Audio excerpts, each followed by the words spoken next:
Every day, millions of Indians rely on roads and bridges to get from one place to another.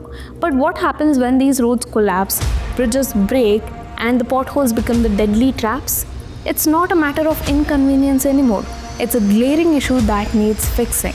So why is India's infrastructure is failing? And most importantly, what can be done to make sure that this thing never happens again? Make sure to watch this video till the end to know about it.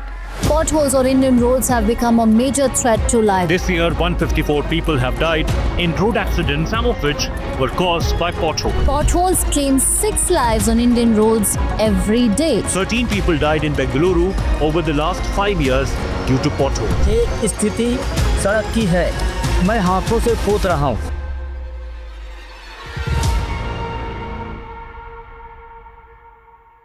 To make this video easier to understand, I have broken it into two main sections: the problem that is faced by India's infrastructure and the possible solutions that I think that could help. These solutions are just my perception and I'm not criticizing or blaming anyone on this. The goal is to recognize where we are going wrong and what can be done to fix the things for the betterment of our country. Problem number 1. The EL1 system. The lowest biggest system, or more popularly known as the EL1 system, is like choosing the cheapest doctor for your heart surgery. It's risky and irresponsible. The government often award the contract to the contractors who offer them the lowest price. But here's the catch. How can you deliver a quality work with such a cheap and lowest price? You don't. The contractors save their money by hiring unskilled employees and using cheaper materials. And the result? The roads are worse and the bridges often fall off. Remember that Vivekananda Flyover disaster which happened in Kolkata in 2016, which resulted in 27 deaths? This is because the contractor used the cheaper materials. This is not just a negligence, it's a crime. So what can be done? The EL1 system has to be gone. Instead, we need a quality cost-based system. This method doesn't just look at the lowest price, it also checks whether the contractor has the experience, the equipment, and the track record to do the job right. Problem number 2. Negligence in maintenance. Building a road or a bridge is only half the job, and the other half comes in the maintaining it. But in India, maintenance is treated like an afterthought. Most of these roads are left to rot until it's completely unusable. And the safety audits which are supposed to take care of the wear and tear of the roads are mostly done in the rush or not at all. And do you know what this leads to? Potholes. These are not just the minor inconvenience, these are the death traps. Here's the 2 solutions that might work. The first one is a mandatory maintenance plan. Every new road and a bridge should come up with a clear maintenance plan, and the contractor who built it should be responsible for the repairs for at least 5 years after finishing the project. And the second one is the independent safety checks. There should be a regular check for the roads by an independent expert and not by the people who are involved in the construction. This ensures honest reviews and there is no room for the bribery. Problem number 3. Lack of coordination. Here's something that you must have come across before. A new road has been built, but weeks later, it's dug up again to put some water pipes or telecom wires. Why is this happening? It's because different agencies like water, electricity, and telecom who don't communicate with each other properly. It's like the left hand doesn't know what the right hand is doing.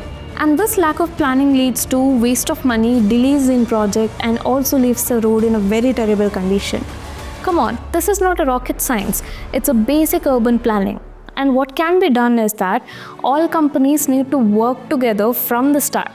For example, before laying a road, just communicate with the utility companies to make sure that all the underground work like water, sewage, and electricity are done first.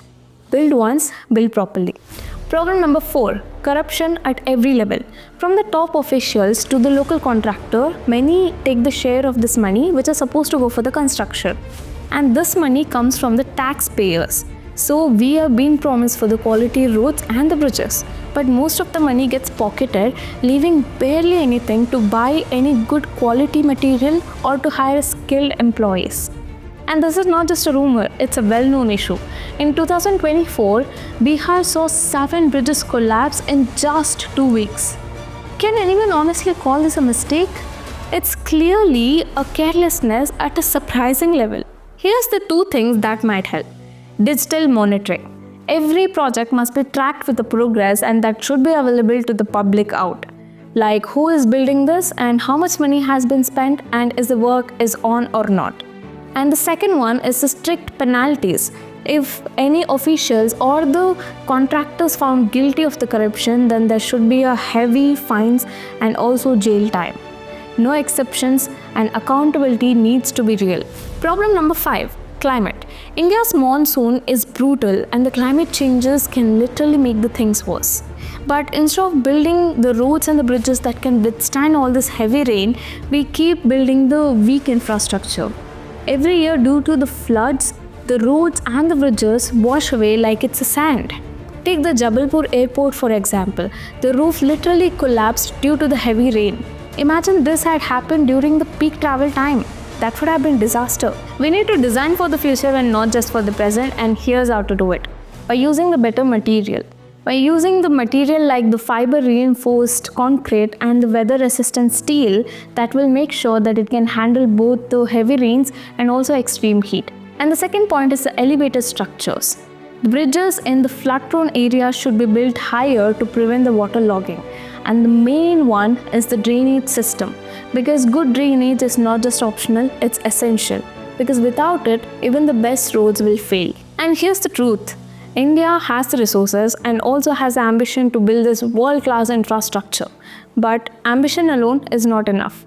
Action is needed. And yes, I do understand how much of the expense and the efforts can go into this project. And I'm not dismissing any of these challenges. But just let me ask you this.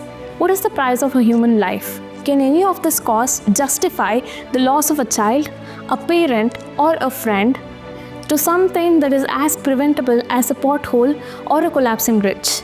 In my opinion, it's time to stop accepting all these excuses and we need to start demanding for what we actually deserve. We need a better policies, a stricter accountability, and a smarter planning, not as luxuries but as essentials. Because good infrastructure is not about convenience, it's about saving people's life and making sure that everyone gets home safely. So what are your thoughts on this India's infrastructure? Please do let me know in the comments below, and please don't forget to subscribe and keep the conversation louder, because better road leads to better India.